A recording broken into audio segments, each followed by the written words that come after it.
Hello. I'm Jenny Locke, and my husband here is Calvin. We just got married legally last year for tax purposes because of cost segregation, accelerated depreciation, all this fun real estate stuff, so that we can save on taxes. And that's another topic that we'll go over in the future.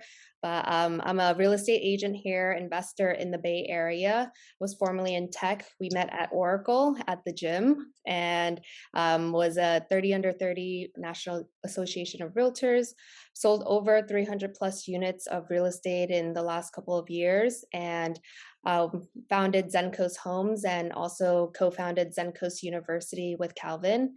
And we've been doing all different types of investing in real estate, from first house hacking with single families, doing BRRRRs, which is buying, renovating, renting it out, and refinancing it and pulling all of our money out. We just did a BRRRR in the Bay Area. We also invest in a lot of apartment complexes around the country. So from Kansas City, Texas, Alabama, Utah, New Mexico, and Tennessee. We have properties all around the country. And recent goal I was able to accomplish was able to retire my parents. So they are immigrants from China, came from the 80s. They were 18, 20 years old, still don't speak English well, but they work in a clothing factory for over 45 years, and a lot of manual laborious work. 14-hour days, 7 days a week. So my goal is to retire them. So they're selling their shop and moving out here to the Bay Area, and excited to just have them and cook good food because I'm not the best cook. Thanks, Jenny. And yeah, I mean, just to, who said chivalry was that? I thought we were getting married for love, but I guess for tax purposes, I guess too. That's fine. Um, yeah, guys. So, Calvin Shin here. I know a lot of you guys, if not, and very nice meeting you guys. I think much like a lot of people here, I worked in corporate for a lot of years, right? And I thought that's what we were supposed to do, right? To be happy and successful. And turned out it's hard to be happy when you're sitting on a laptop for 12 hours a day. So found real estate as a way to buy back time and energy away from forecast calls and TPS reports and blah blah blah, all that stuff. But really made a lot of mistakes along the way, and eventually figured it out. Was able to scale our real estate portfolio from zero to over 170 doors, and personal portfolio of over 25 million, and just really found a passion in helping people right along that journey. Not so that they can just not make the same mistakes that we did, right? And we started Zen Coast University, Jenny and I, to help coach people, and started Zen Coast Capital as a way to help people invest, as a way to teach and to give opportunities that aren't really typically reserved for people like us, right? And yeah, and I'm an amateur Peloton rider as well. During the pandemic, Jenny made me buy a Peloton, and now I kind of just casually ride it around. So that's my story. I'm sticking to it. All right, guys. Well, you guys are here because you guys want to know, what is the state of the market, right? So here's our agenda today. We're going to go over what that entails, the state of the market, how it affects real estate, what are the strategies, and then we'll reserve some time at the end for some Q&A. But like Jenny said earlier, we're going to be really heavy today in the charts, in the data, right? If you're into that stuff like I am, then it's going to be fun. If you don't like that, well, I heard there's a new season of Stranger Things out, so maybe that's a good alternative for you guys. But today, it's going to be purely educational, right? There's been a lot of, we'll call it, news out there right now, and what we really want to do is just peel that back and really go over what the facts are, what the data is, right? And everyone here, you guys are all in a different position in life. You all have different risk tolerances. You all have different things that you guys want to achieve. So what I want to do is I want to use that data so that you can go ahead and make your own data-driven decisions on your life, right? And obviously we'll also share what we are seeing as well, what we're doing in our strategies. And I know it's going to be heavy with a lot of numbers and stuff. Some of you guys, it might be feel like you're drinking from a fire hose. Some of you guys maybe just takes the data and freaking runs with it. Some of you guys will have more questions and want some more support. So before we wrap up, we'll share with you how you guys can get some additional support as well. All right, so let's start off with a little bit of a quote, right? And bonus points if you know who this quote's from. But decades go by sometimes when nothing happens, and then there are weeks when decades happen. And I love that quote. It hits me hard because that's what it's felt like, at least in the past 2 months, ever since their first rate hike. I mean, things have just started to change so fast and it's taken off. I don't know if you guys have felt that, but I have, right? And what that means, guys, it just means that, hey, we have to continue to adapt and learn. We have to change with the times. The people who don't, they get left behind. And so, it's going to be moving. Real estate isn't what it was 2 years ago. It wasn't the same 2 months ago. So really, we're going to use the data today to start to forecast and be proactive on, what your strategy is going to be moving forward. So I'm excited, guys. So what is happening? Have you guys heard the news? I don't know. I've heard a bunch of news out there, but what's happening with stocks, right? Crypto, right? And the media out there is just blowing all this up. Like, you see on my, Apple News that comes on my iPhone, like there's articles everywhere that is saying like, crypto millions lost, people are losing their whole stock portfolio, media, saying the R word, right? What the R word is recession, right? Everyone's talking about it. And so it's causing this massive panic. Everyone's, oh my God, I should sell. I should not do anything. I'm gonna peel back everything, right? And I always start to think back, and I initially had that same reaction too. But you think about like, the old Warren Buffett quote, right? Where he says, be greedy when others are fearful and fearful when others are greedy, right? And right now, it's definitely a time of fear that I hear a lot right now. So we'll go over the state of the market. So really, three big main things that we're going to go through, right? We're going to go through one, inflation. Two, this little thing called interest rates that has been blown up on everyone's news. And then three, we're going to talk about supply for real estate as well, right? So let's just jump into it, guys. It's going to be a lot of stuff. So I want to make sure we get through all of it. So number one is this inflation trend. Anyone heard of this thing called inflation at all in the last couple years? Yeah, should be everyone. It's been everywhere you go, right? So here's a stat, right? So the U.S. Department of Labor report here from April of 2022 basically shows, what inflation is. So as you can see, right, it shows a huge increase in what is called the Consumer Price Index, aka inflation, from April 2021 to now, right? So what it was in April 2021 was 4%, right? Now it's 8%, 8+%, right? It's freaking doubled in a year. And I know you guys have heard of this in the past year, and if you haven't, here's the actual data on it. But what does this actually mean? Well, just the most basic answer I can give is stuff is just getting more expensive, right? You go to the gas station. I was just seeing, a friend of mine went to Chipotle, and it was like, man, burritos got more expensive. And when burritos get more expensive, then you know something is up, right? So, why is that happening? Well, a couple of reasons. One, shortages, supply chain issues. You look out in Long Beach, Caitlin, I know you're in SoCal, you probably see the Long Beach port. There are a bunch of ships out there just circling around. I see it in the Bay Area here too, in ports. Like there's just a bunch of container ships around the Bay, just hanging out, right? We're having supply chain issues. There's World War III, right? What else? Well, and what else is that the government printed over 40% of the current money supply this past year, right? So simple supply and demand. Okay, when there's more of something, what it does is it devalues it. So because there's more money in the supply right now, it's devaluing what the worth of that money is, right? So just like back in the day, and I feel like I sound so old. Like back in my day, it wasn't that long ago. But back in the day, like I remember you could get like a Honda Odyssey, those minivans, Honda minivans. Like you can get those easily, right? And you can negotiate. I know my parents had a Toyota Sienna back in the day, and you would negotiate down from MSRP. Nowadays, you can't even get a freaking Sienna or a Honda Odyssey. You gotta like negotiate, pull some strings. It's gotta be like your father's, mother's, uncle's dog sitter to even have that connection to get one now. And so, obviously less it is, and the more expensive it is. And you can even see Honda Odysseys going above MSRP right now, right? So that's what inflation really means.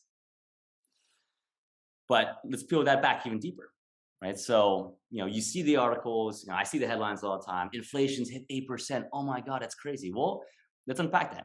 Like, because what people don't really talk about enough is that not everything is going up 8%, right? It's a blended average. A CPI average of 8% is all goods, cars, food, milk, eggs, men's underwear, everything, Twinkies, right? And they blend it all together and average out, and 8% is that average.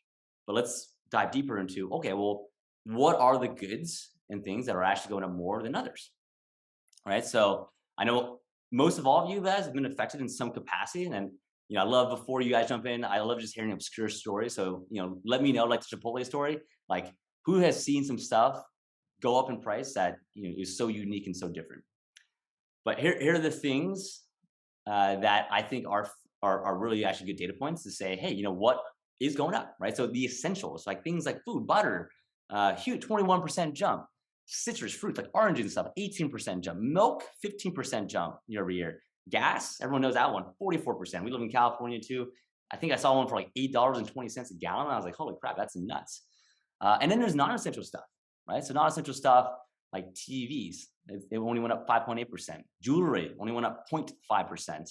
Hotels and motels up 21%, right? So again, I think it's important just to understand like the trends of what is actually going up and what is not, right? And I can go down a whole list. I put the link in here as well if you guys ever want to look at like everything. They have everything from like freaking like men's underwears to everything that you think about and what the price was from a year ago. So what does that mean, right? Well, it means that people are getting squeezed, right? Saving rates are down. People have to dip in their savings to pay for stuff. And at the end of the day, what I find really interesting is who does this affect, right? Who does this affect the most? And I think it's interesting because who gets affected the most are the lower and the middle class, or the people that nationwide maybe 50K a year, in California maybe make 100K a year. They're affected the most because if you think about it, let's say 100K a year, right? That's an average, we'll call it, I think medium in San Francisco. 8.3K a month is what that equates to, right? So after taxes, that's about 5.4K, right? That's what we call a fixed income, right? So let's say if you had that after taxes, you're making 5.4K, you were spending, we'll call it $2,200. We'll call it half that on your essentials, right? Your food, your gas, your rent, your utilities, all that stuff. Well, nowadays, because all that stuff's going up and your income is fixed, right? Your income's not going up, but your expenses are going up. You have less savings, right? So now people are dipping into their savings account more and more and more, right? So that's happening across the nation more and more and more. And what that means is that, yeah, the average person is not going to be able to afford to buy because they're dipping their savings, plus interest rates, which we'll get to interest rates here in a second. But what's that going to affect, right? What's that going to have? What do they have to do at that point? Well, they're going to have to continue to rent because you're basically already dipping into your savings account, right? So here's kind of what's happening, and it has been happening for not just this last 2 months, but for many years now. Is this huge transfer of wealth, right?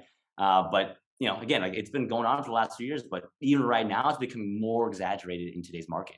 And what's happening is that the transfer of wealth is going from the renters to the landlords, right? And the U.S. is becoming what's called this renter nation. And what that means is, the renter nation is, you're on a fixed income. There's inflation of essential goods, which is dipping in your savings account. By dipping in your savings account, you're not able to afford a down payment, right? And you're forced to rent more. And now there's more demand for rentals. Rents are going up. Property values hold strong or go up because there's more demand for people renting it. It makes it more affordable for investors to be able to buy property and actually rent it out and cash flow a little more. So the question is, hey, what side are you on? And if you're not on the side that you want to be, hey, what side do you want to be on? I know what side I want to be on, but it's always a question out there too is, hey, what side do you guys want to be on too?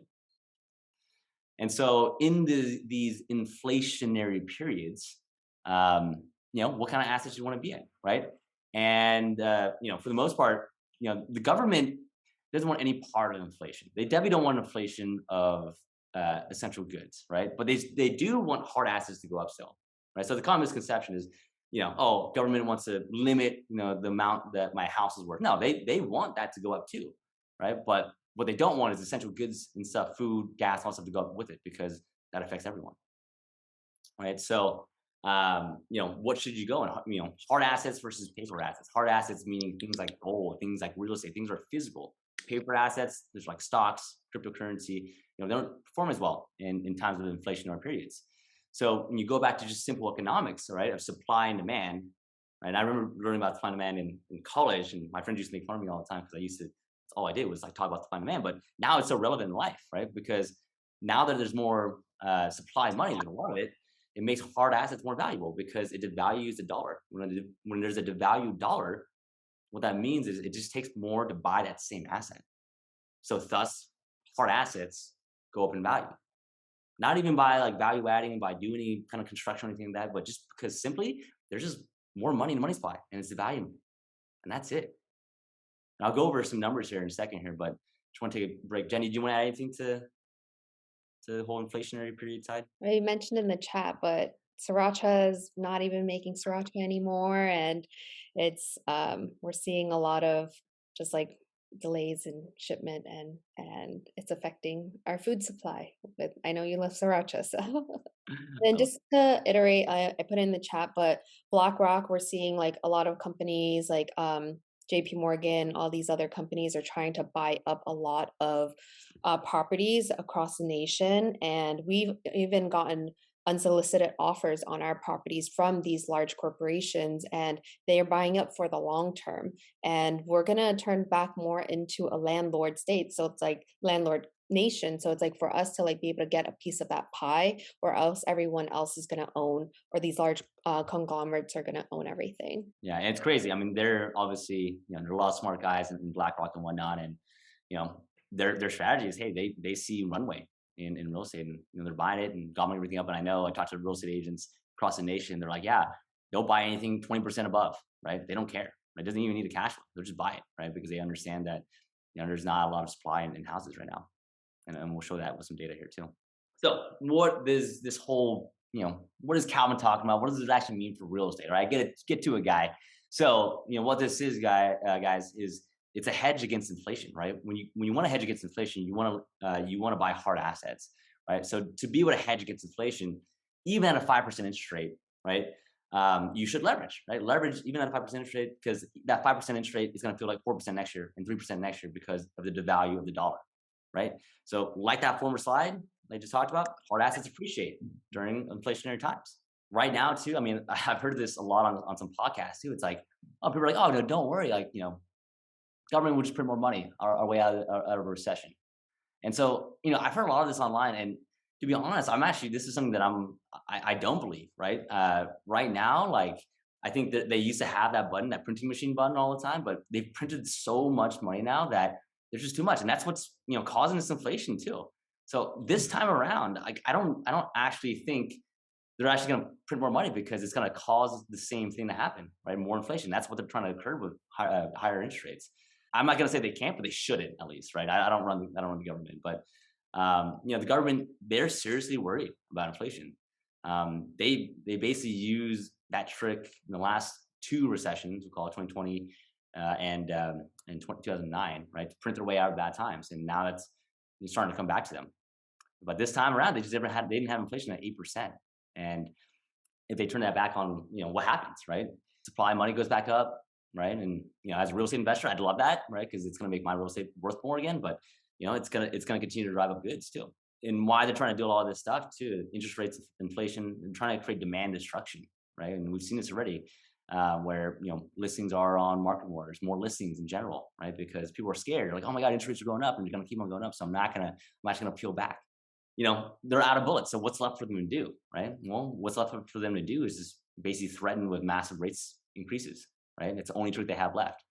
They put that in the media to, tell people that are keep on raising rates like crazy, because they want people to stop buying, right? To be honest, because they're like, like, this can't go up more. It's going to be unaffordable. We're having an affordability crisis as is.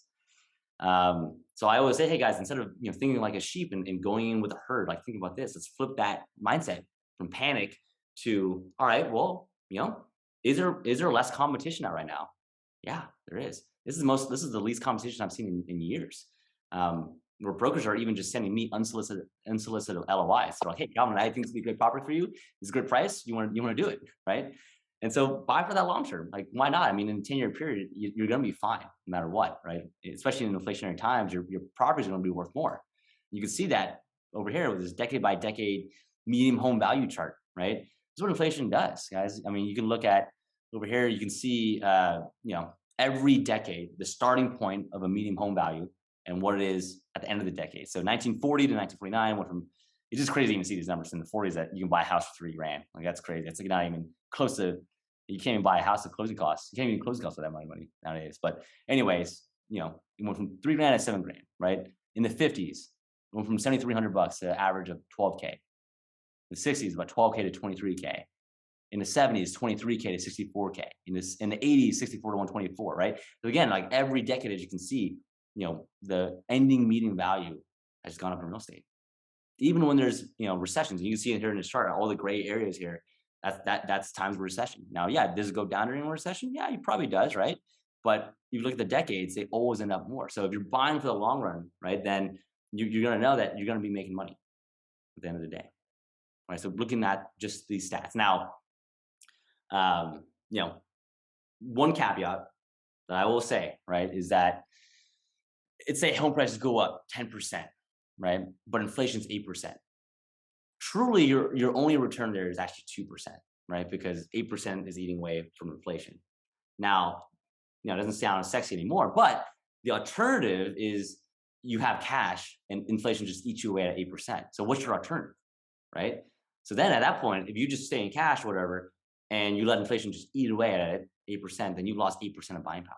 Versus, hey, at least my property is appreciating at 10%. And yeah, maybe that 8% takes away some of that value of what it is, but at least I'm still netting, I'm still gaining more. So the game is, hey, just continue to start to beat inflation, beat inflation, beat inflation, beat inflation. So interest rates, right? That's that second big domino, guys, that we're gonna be talking about. Again, headlines, right? I love things. You kind of set me up perfectly for everything here. It was like, yeah, you look at the headlines, and literally, I just googled mortgage rates, and this is what came up, right? Man demand, mortgage demand hits 22 years low as interest rates rise. Is this the end of low interest rates, right? It's all this like fear. And what are they doing? People, this whole concept is, it's going like Elon Musk. It's going to the moon. It's going to Mars, right?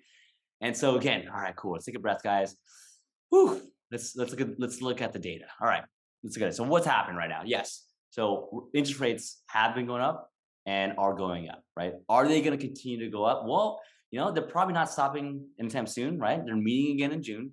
They're meeting in July. So 2 more times at least, right? And they're going to continue to threaten that, right? To get that idea out there that says, hey guys, don't buy, we're raising interest rates and raising interest rates. And so, the argument that can be made when interest rates are lower than inflation, right, is that it'll have trouble slowing the economy. Now think about this, guys. We're interest rates are around 5%. Inflation's at 8%, right? You're still gonna get a loan on that because it's still less than inflation, right? So that's why there's a lot of talk out there that says like, man, like interest rates. There's whispers out there that maybe that they need to raise interest rates above inflation, right, to slow the economy down because again, you're still making money on leveraging. So I know that's scary. So before everyone's heart drops and we start panicking again, right? Let's just dissect it as a squad here, as a family here, right? So, and again, here's a little chart here that shows, where we're at right now. We're Q2 right now, 5.1. So they do expect it to continue to rise. But, what's actually happening? Well, mortgage rates, mortgage applications are down. There are huge job cuts in the mortgage industry because of that. There is a increase in people getting adjustable rate mortgages, which are like 7-year ARMs, 10-year ARMs, things like that, right? Rates are rising on floating debt. So think about things like credit card debt. That's going up, guys. So if you guys have a lot of credit card debt out there, good time to pay that off, right? Because not only are you going to get hit with inflation, but you're going to have a higher rate on interest on your credit card debt too. Also, less money movement, right? A lot of people that had 2.5% rates, 3% rates, they're not going to refinance, right? They're not going to touch it. They're not going to sell, right? Because their money is in a 2.5% rate. Like that's free money, right? So a lot of trapped equity. But what that is causing again, guys, is what we call an affordability crisis, right? It's making it so hard to afford to live and to buy a house, right? It makes the demand for houses lower, right? So again, less offers, higher days on market, higher inventory, demand's down, supply's up, right? It is stabilizing home prices, but the thing is, it's still unaffordable for many because of the monthly payments now are a lot higher, right? So I want to repeat that, guys. It's still unaffordable for many because now the monthly rates are higher. The monthly PITI mortgage is higher. So, and then on the investor side too, profitability with higher interest rates, it makes it harder to profit because now those interest rates are higher, eating away at your profits as well. And again, what that's going to do is cause that rent to go up. And again, guys, rent's not local. Real estate is local. It's not national. So every market's different. I pull from Fred data. That's nationwide. But as you probably know, hey, when there's a lot of people in your market, right, and there's not a lot of homes, right, affordability is still an issue for a lot of people to buy, right? So again, same thing I was talking about before with inflation. When there's a low supply of homes, which there still is, and we'll get to that next, And it's harder to buy a house. Again, it's causing more renters again, right? Because now there's more demand for rentals. Rent prices go up. So if your landlord that had stuff before, that's going to continue to rise. And here's again, the Fed data on what median rents are, right? And you see this nice straight line. Even in recessions, it kind of tapers off a little bit, but it's a nice linear line of rent goes up in that time. So the question I hear a lot, and I'm sure if you're a real estate agent on this call, you hear this all the time, is should I wait? Should I wait to buy? Well, let's unpack that, right? So first off, guys, money is still really, really cheap, right? Here's a chart that shows the mortgage interest rates in the United States for the last, I think, till from like 1970 to now. So we're right here right now, right? And look at where it was over here, right? It's crazy. So if you're on the fence right now, guys, just think about this. Rates were at 20% in the 80s, right? They were at 8% in the early 2000s. So, it may not seem like money is cheap right now, but it still is, right? Comparative, right? 5%, 6%, it's not bad, right? So again, if things are going to continue to go up, like the Fed says they are, it's not a bad time to just get in now while you can. And, if rates change down the road, maybe refinance into a cheaper debt down the road. And it could be a downward spiral as well, where, like I said before, a lot of smart people talking about, will rates continue to rise past inflation, right? To cool down the economy. It's definitely in play, right? So do you want to be there at 5.5%, or do you want to be there at 10%, right? So again, rates will continue to go up. There's an affordability crisis, right? So, here's my advice: is that as rates continue to go up, it doesn't seem like they're going to be stopping. The Fed needs to cool inflation, and really, this is the only tool they have left is increasing interest rates. And again, interest rates have to be higher than inflation to really make an impact. So, affordability is one of those things that has come up a lot, right? This whole, affordability not only with goods, right, but also with buying homes, right? Higher interest rates just means that the more it goes up, the less home you can afford. And if you wait too long, you're going to be part of that renter nation, right? But if you can lock in potentially this lower than historical rate, right? Again, it may not seem that because I know myself included, we all have short-term memory. Like, oh my God, 5.5%. Well, again, like 4 years ago, 5 years ago, I was happy with 5.5%, which I've gotten on properties for and are stoked.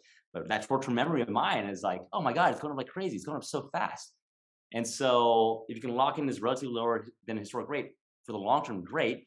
And if we do hit the R word at some point down the future, then the Fed will lower rates again, so the economy can recover, and that's a good time to refinance as well. But what that causes that the housing prices will continue to be expensive because of supply, right? And that's the third big domino right now, is just supply of homes.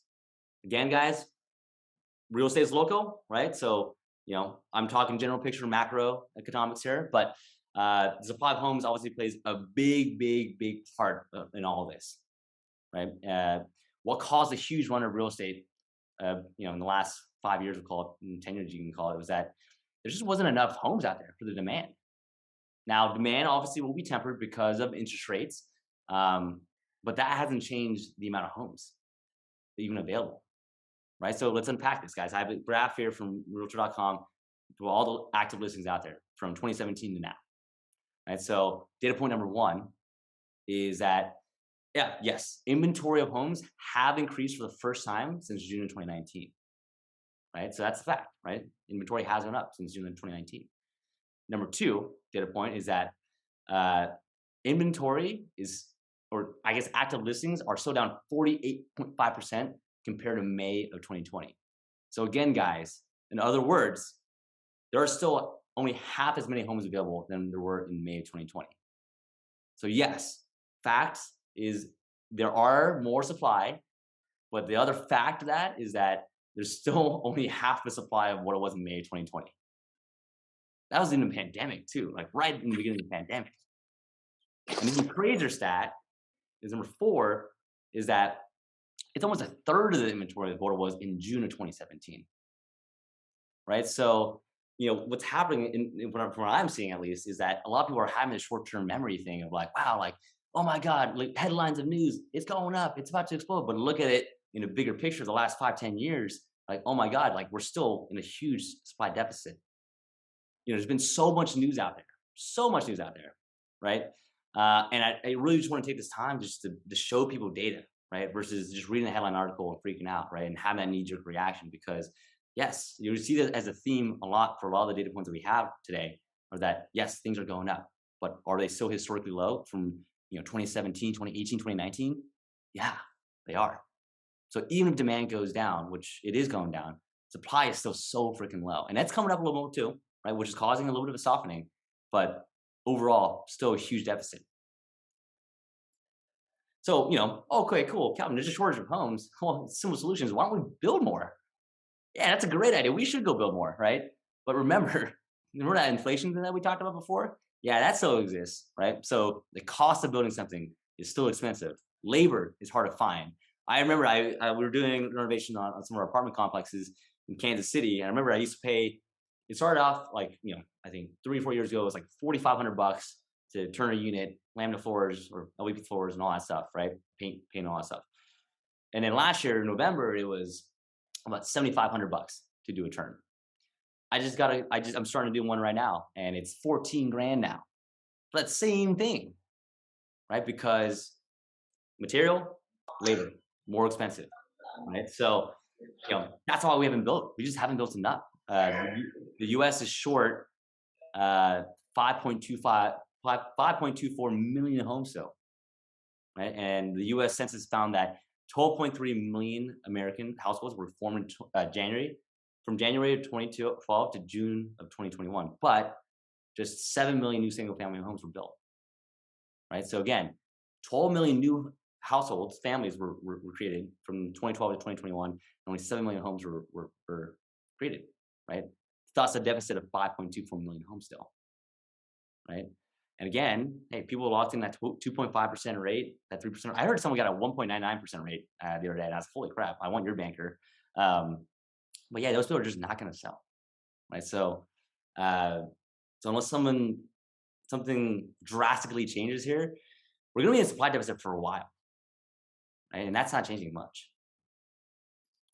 But yeah, days on market, another indicator, right? I want to talk about is days on market. Yeah, this is a good early indicator of where the market is going. So yeah, this is interesting. It is rapidly changing. Yes, it is starting to stay on market longer, right? Things aren't going on the market and selling the next day.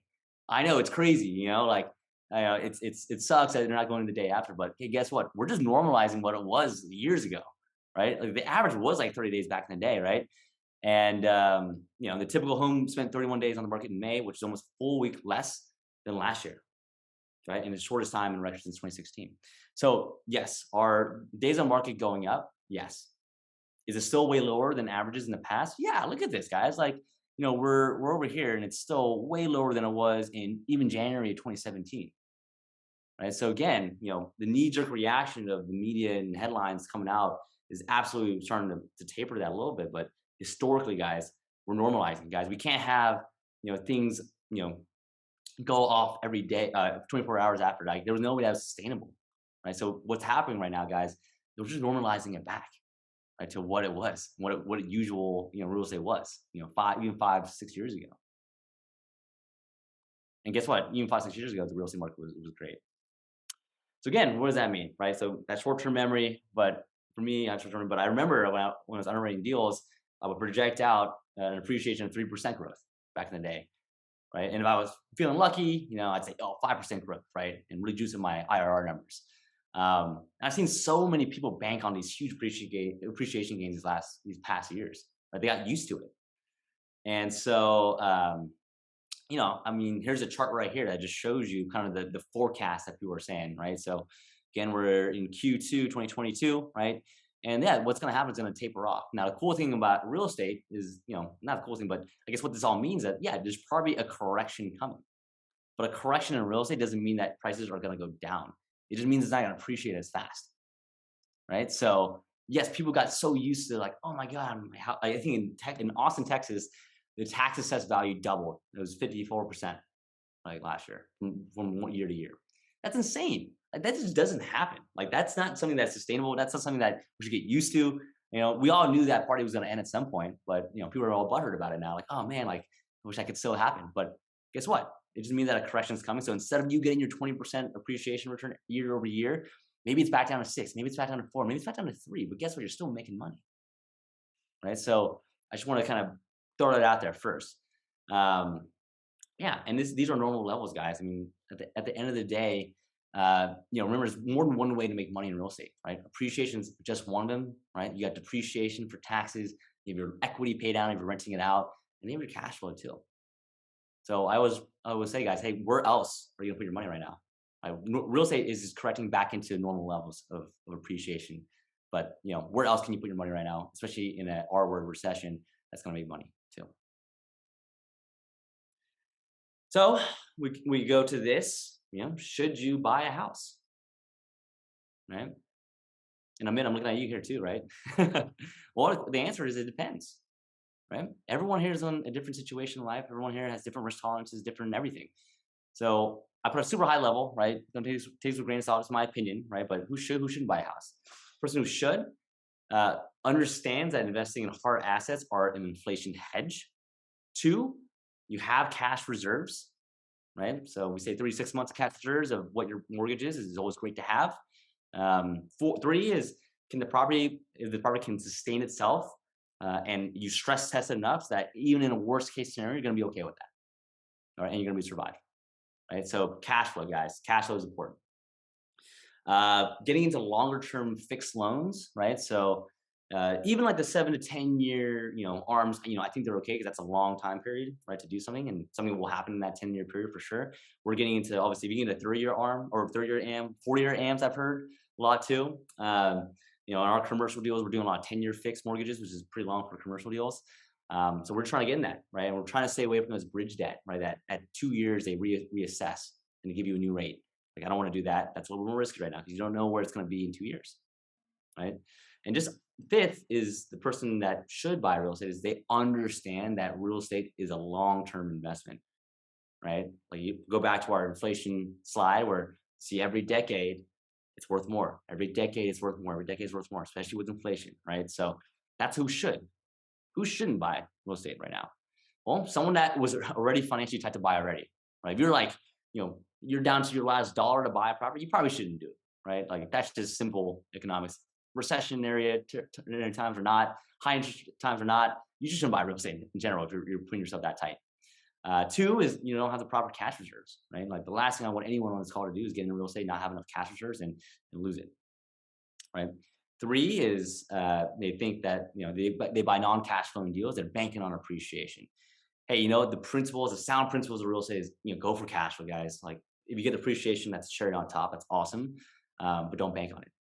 4, if you're doing a variable loan with the balloon, like I said this before, like 7 to 10-year arms, sure, but if it's like a 2-year or 3-year, right, with an adjustable rate after that, that's just too tight. We don't know where we're going to be in 2-3 years. If maybe we're at 20% interest rates. Who knows? If you're stuck and you're projecting out that you bought a property with a 2-year bridge loan, and the 3rd year it's a variable, it balloons up to whatever the prime is at that point, and you're stuck with your pants down. It's 20% now, and you underwrite it at 5%. Then you're going to be in trouble, right? Can you afford the monthly payments there? So again, shouldn't do that if that's the only way you can make a deal work. And 5 is, who should not? Hey, they want a fast gain. They say, hey, cool, tomorrow I'm going to be a millionaire. I'm going to make $1 million on real estate tomorrow, right? If that's your strategy, you shouldn't be in real estate in general. Try cryptocurrency. You'll have big swings, you'll have big downswings as well, but that's your fast gain, not real estate, right? So that's who should, and that's who shouldn't. I'll share with you guys, we're pretty open book. I mean, here's our strategy, right? So we're still buying deals. We're taking advantage, of course, of the less competition, which has been great. To be honest, it's been great. We have a lot more buying power, like in general. Like, you can ask for stuff again. You can ask for, not hard money day one, which is nice. You can ask for an inspection period. You can ask for concessions. You can ask for repairs beforehand. That's pretty cool. For us, buying deals, but we're also making sure it cash flows, right? We're using lower leverage, so we can cash flow more. Our cash on cash might be lower. We're just doing that to be safe. Have a lot of equity in there as well. We're doing a lot of creative financing, different kind of terms, right? Making it work for us, making sure that we know all of the available options for us. I said this before too, but having high cash reserves too, just making sure we have 6 months of runway just in case for each property. We're getting out of all of our variable loan bridge debt, right? So we're refinancing a lot of those into long-term fixed loans with no prepayments, right? And that's kind of important. I'll get to that here in a second. We're buying recession-proof assets. So that being, multifamily, industrial. We're working on a bunch of industrial deals right now. Things that we think will be recession-resistant, not like a retail center in the middle of the country that has a bunch of mom and pop hairdressers and tattoo artists and crystal shops and whatnot. And then for us, like, this is even before, the last 2 months, we've always had just a long-term mindset on real estate, right? Like we know that we're long-term buy and hold people, right? Like we're not flipping deals for the most part, we're holding them for a long time. And, for us, we know that, hey, if in a 10-year period, and this is a question I always ask myself, is in a 10-year period, will I be happy I bought this? And 95% of the time, I'm like, yes, right? And 95% of the time, you guys will be like, I wish I bought property 10 years ago as well. So that's our strategy, guys. So a couple of case studies we'll go through, right? These are deals that we're doing right now, right? So here's a Airbnb, right? So we bought this one for $199, put $30K of rehab into it. Our Airbnb projections are about $5,200 a month. So we our appraised value that we got was $305K. So what we're actually going to do on this one is we're going to do a DSCR loan, right? So a debt service coverage ratio loan on this one. Now, crazy thing is, hey, cool, we're actually getting 7.5%. And everyone on the call is like, oh my God, 7.5%. Like, what, you're crazy. But what we're doing on this, being a little creative, right? Could we have gotten a 6% Fannie Freddie investment property loan? Probably could have, right?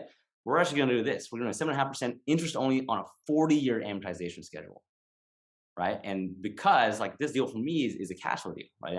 Equities, the equity pay down, whatever, it's probably not going to be as much, but like, this is going to be a good cash flow deal. Like going to be $5,200 a month in Airbnb. And by doing that, I'm going to have more ability to have cash flow because I'm doing interest only and in a longer period to amortize. The one caveat we did on this that I asked for, that I paid an extra point for, or half point for, was having a no prepayment penalty. Right? I want that flexibility, right? So no premium penalty just allows me to be more flexible, so that, hey, if we do enter an R word, later this year or next year, and the Fed does finally decide to lower rates again, and it cools back down, I do want to be able to refinance that into a long-term debt type of situation, like a Fannie Freddie, right? So that gives me that flexibility, but I'm paying for it. Yeah. So yes, I could have gone normal route and got a 6% Fannie Freddie investment property loan on a 30-year amortization, but this actually made more sense. This actually lowered my payment per month because spread across 40 years and it's interest only on 7.5%. And so I always say 3 questions, guys, to ask yourself as you guys continue to do your deals here. So 1 is, do you know your exit strategy? 2 is, where are we at in the cycle, in the market cycle? And 3 is, my loan complement my strategy, right? So for this, it's a cash flow deal for us. Cool. I'm cash flowing this. It's going to be a cash flow Airbnb. That's my exit strategy. 2, market cycle. Yeah, rates are going up right now. They might continue to go up. They might not. I don't want to bank on that. So my number 3 is my loan complement my strategy of cash flow. Yeah, I'm going for all cash flow. Interest only, 40-year AM, right? Like that's the strategy I'm trying to do. So does that match? And in this case, it does, right? But you got to ask yourself in your own question, your own deals, am I matching the loan and the terms for the type of deal I'm trying to do as well? All right, so that's our case study numero uno. Case study numero dos is, here's a multifamily. It's a 16 unit that we're going to close on here too. 16 units, $303 per door raise of rent there. We're doing long-term debt on this. So long-term debt in commercial deals, 10-year fix, not a 5 or 7. We're doing 10. That's long-term debt. We have a 4.25% rate on a bank that I've worked with a lot. We're also doing interest only for the first 18 months so that we can get the extra, I guess, bang for your buck of raising rents and making sure we can stabilize. And then that goes right into our PITI payment. So there's no reevaluation, which is great. It just goes right into it, right? And but what we are also doing this is we're doing lower leverage, right? We're doing, instead of, I've heard the 90% LTVs, I've heard the 80% LTVs, 10% down, 20% down, of course. We're doing 30%, right? Because we want to make sure that we have enough equity in the deal in case something happens. Plus, that does too, it lowers our loan amount, right? So that we can have more cash flow. Now, that does affect our cash on cash return, right? Percent wise, because we're putting more capital to get those returns. But but it's going to help increase our actual monthly net cash flow per month, right? And so that's what we're going for right now, just to be safe, play a little defense there. But we also know this is a long-term hold, right? We're going to buy this, like my strategy on this, my exit strategy. We go back to those three questions: exit strategy, market cycle, and loan. Exit strategy on this, it's a long-term hold, right? I look at the hold this to 5 to 10 years, and if I do sell, then I'll probably 10 different exchanges into a bigger property down the road, right? Two, market cycle again, yeah, going up, sure. Maybe going down, who knows? But is my loan complement my strategy? Yeah, it's a 10-year fixed mortgage, right? That we can continue to cash flow, especially in the first 18 months, and continue to raise rents by that point to be able to get more cash flow when the IO does end. So yeah, it fits it all there. So again, like residential, commercial, whatever it is, guys, like make sure that you're figuring out what loan complements your strategy the best. And if you have questions on loan stuff, we can have another call just on all the different ways and different loan products and strategies that are out there. All right, Jenny, anything to add there? Yeah, just some people were asking where our property investments are, and although we live in the Bay Area, we love the Bay Area, but we realize like it's different strategies all around, and to diversify our portfolios. So we have Airbnbs here in the Bay Area, our house hacks we have here, but in out of state, and a lot of people have that fear of like, oh, who's your property? The first question everyone asks is like, when you invest out of state, is like, do you have a property manager? Yes, we have property managers. We don't want calls about toilets and stuff. So just get rid of that fear. As I always tell our community, is fear is the only thing that gets smaller. Um, as you get closer to it, everything else gets bigger. Like your phone is bigger when you look at it, right? And but fear is the only thing. So being able to overcome the fear, and it's through education and knowledge. The places that we've invested in are in San Antonio, Texas, and Tennessee and Alabama, where we are seeing a lot higher of the cash flow. So it's very exciting stuff. And yeah, excited for Calvin to dive more into some of the next steps. Yeah. Well, I just want to summarize before we kind of jump into that, guys. So if you guys took anything away from just staring at my face on a Thursday night and Jenny's face as well, these are the 8 points I want to make sure that you guys take away from this. One is renter nation, right? The US is becoming more of a renter nation the more and more and more there is, right? So renter nation is happening as affordability decreases and rent's going to continue to rise. So which side do you guys want to be on? Number two is hard assets are one of the best inflation hedges out there, right? You saw that from the chart I showed, like, property values every decade is up. I think the lowest on there was like 26% from a decade perspective. Three, rates aren't going anywhere. My grammar might not be very good, but rates are going places, right? So get in before it's too late if you have the means. Four is supply is rising. It is rising, but it's way less than what we need in demand wise, right? So we're way at a $5.24 million deficit still. So supply is rising, yes, but it's still way lower than historically that we need. Real estate correction, is happening, but doesn't mean that real estate's losing value. It just means it isn't growing as fast. That one's a big one. I want to repeat that one. Real estate correction, right? You hear that a lot. There is correction happening, but it doesn't mean you're going to be losing value. What it means it's not growing as fast. That's a big point. 6 is buy for the long term, make sure it cash flows. Buy for the long term, make sure it cash flows. You won't be mad that you bought a property in 10 years. I guarantee you that. If I'm wrong, right, you can knock on my door at 10 years and you can slap me in the face, whatever. 7, don't be over leveraged, right? Have your cash reserves. Again, if you're down to your last penny to buy a property, don't do it, right? Still save some money then. I do that. You don't want to be caught your pants down there. And 8, buying opportunities are here and they're coming, and because there's less competition, because everyone on this call has taken time out of their day to make sure that they can educate themselves on data, right? So use your data to your advantage and take advantage of the market while there's a lot of fear in the streets. Be greedy when there's fear. Be fearful when there's greed, right? I didn't make that up. That's what Warren Buffett says. He's a pretty cool investor, pretty cool guy, I'm sure. So, he's been around the block a few times. So those are the 8 points. So in conclusion, guys, there's a huge wealth transfer happening right now in our generation. If you don't want to have that FOMO, right, take advantage of, I think, at least one of the biggest wealth transfers in our generation. We're stacking up our cash as well, and we're ready. We're pouncing. Like closing a deal, this next month, doing a bunch of refinances. Like, we're looking for deals like crazy still, and they're getting better and better. Right? They're penciling out on paper nowadays, which is awesome. Um, and I think you had mentioned too. Hey, I'm just having issues. Like I want to do it, but I'm having issues of where do I start? How do I do it? What's the next step? Well, if you need some help there, guys, I want to help create a roadmap for you guys as well. So let's chat. I have a cool little QR code here. Audrey, if you can post a link to book a call as well with us, if you want to chat and get a roadmap, then go ahead and scan your QR code like a menu at a new restaurant now, or go ahead and go to the link on the chat and love to chat and talk. But I hope this was informative. I hope I didn't bore you guys to death with a bunch of data and numbers, like a bunch of numbers nerds. And I hope it was fun. Like, I love talking about this stuff.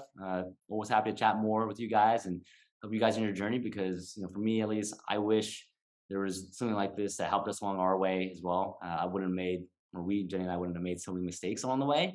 And to be honest, like, I've been telling Jenny this for a long time, but it's like I've been waiting for the R word to happen for a long time. Like, quick story, one of the first two areas we were invested in was Dallas and San Antonio. Now, I could say, hey, cool, I invested in Dallas because, I saw a huge appreciation, job growth, all that stuff. Yeah, there was job growth, there was population growth, all that stuff. But actually, one of the big reasons why I invested there, and this was in 2014. I thought there was going to be a recession like in 2014 or 2016 timeframe.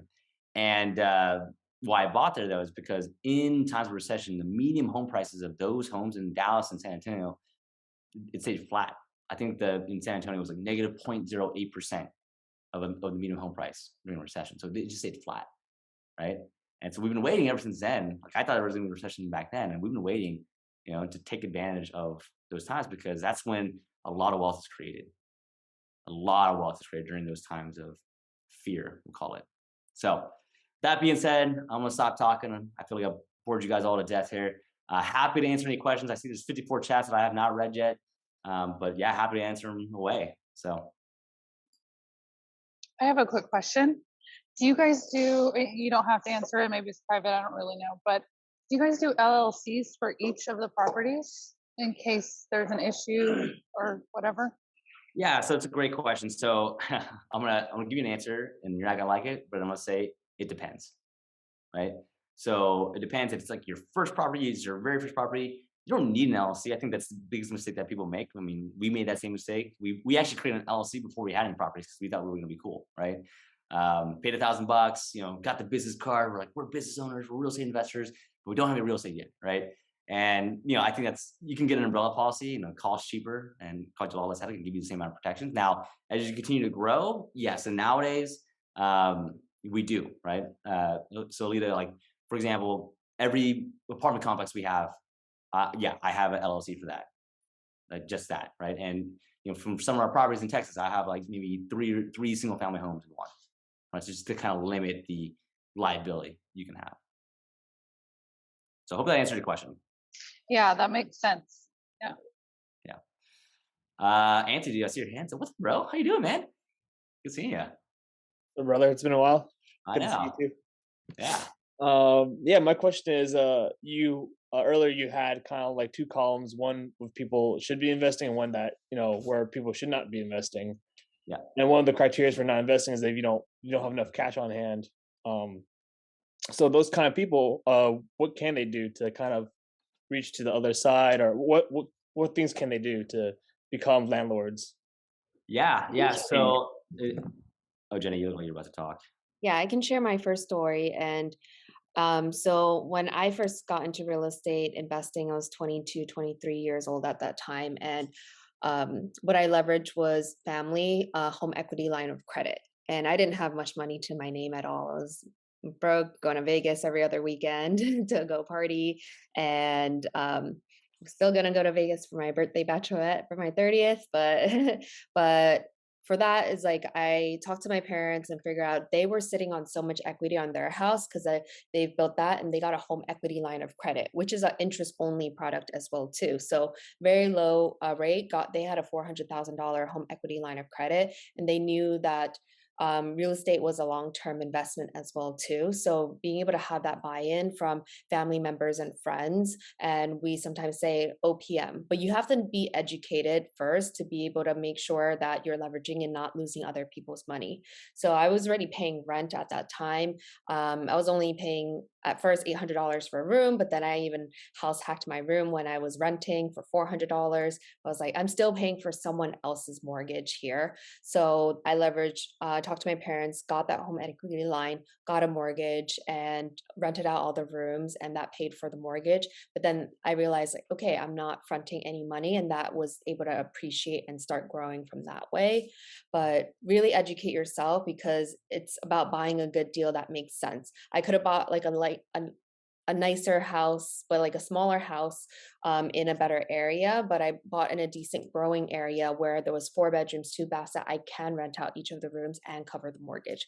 And I was like, okay, I had to take some sacrifices and like live with other people. And we're still living in our house, like with other people and house hacking. And we like to make it a fun time too. So that's one way to really leverage and bring other people along with the journey. And other times might be like, hey, if you don't have the capital, then find that deal. Sometimes the people with the capital, they're like, just, and we get calls all the time from high school friends and college friends from USC. They're like, Jenny and Calvin, like, we have $50,000, $100,000, like, just go get us something and like, we'll pay you and like help us get the interest. So just through education and surrounding yourself with the right people. Yeah. So Anthony, sum it up. Yeah, you need some money, but it doesn't have to be your money. It could be OPM. And like Jenny said, hey, there's time, there's knowledge, or there's capital, right? You gotta have one of those three things. If you don't have one of those three things, then you gotta work on one of those three things, right? To be able to do some deals, right? So my question is, I recently got pre-qualified, and basically I'm like, what do I do with it? I have so many options. This might be like a one-on-one question, but when I saw that you guys had done that Airbnb investment property, that kind of piqued my interest because that would be perfect for me to do something like that. So I'm curious, like, how do you go about finding good markets for Airbnb when you want to buy a home? Like, I've seen arbitrage, but to me, it seems like really risky to buy a home for Airbnb. Like, what do you look for? What are the criteria, and like, how do you find these kinds of places?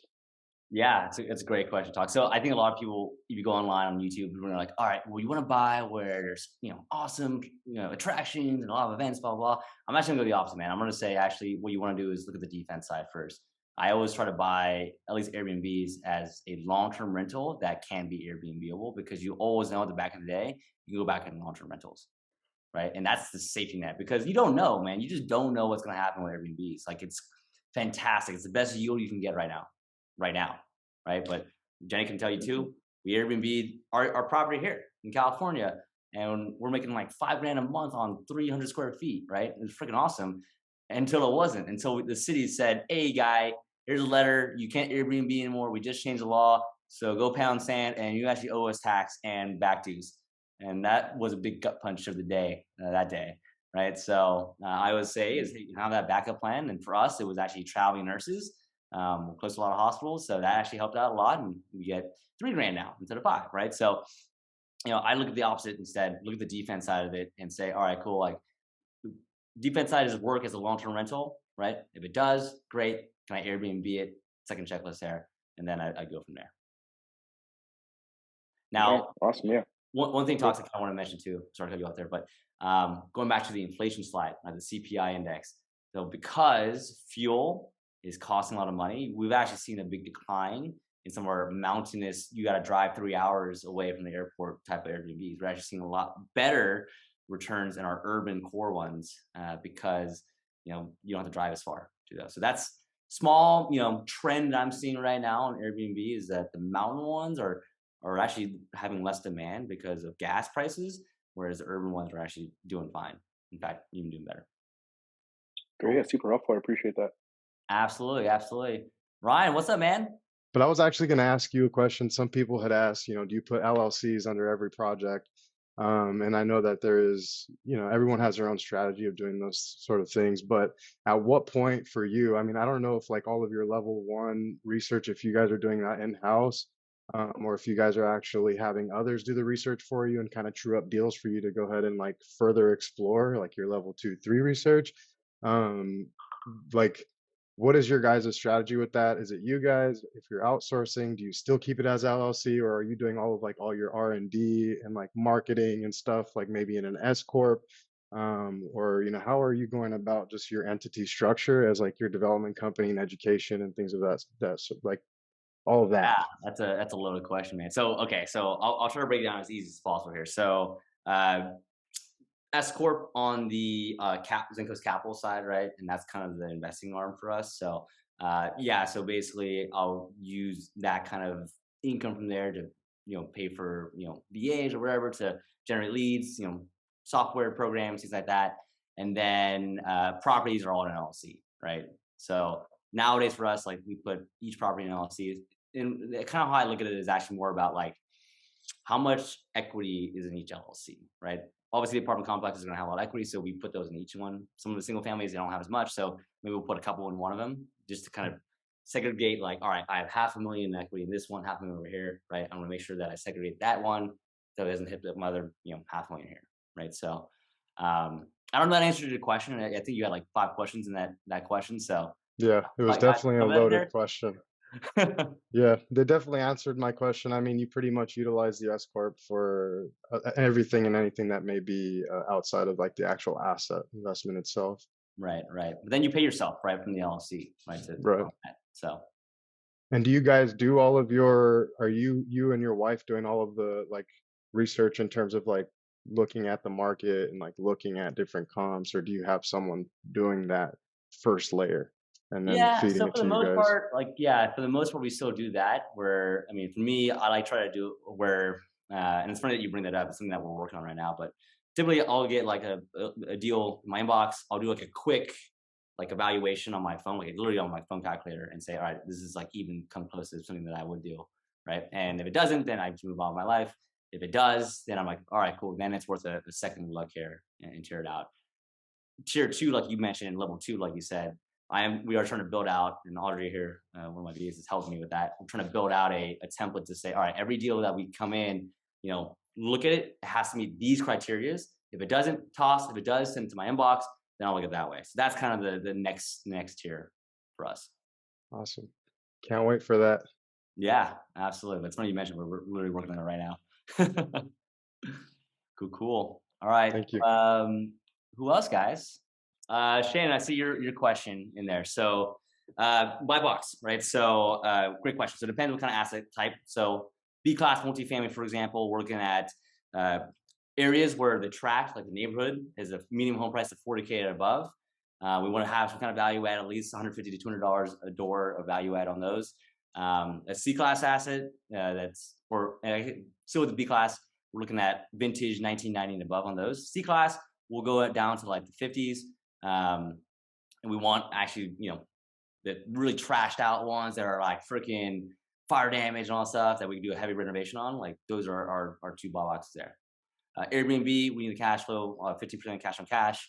Trying to stay in the urban core centers right now.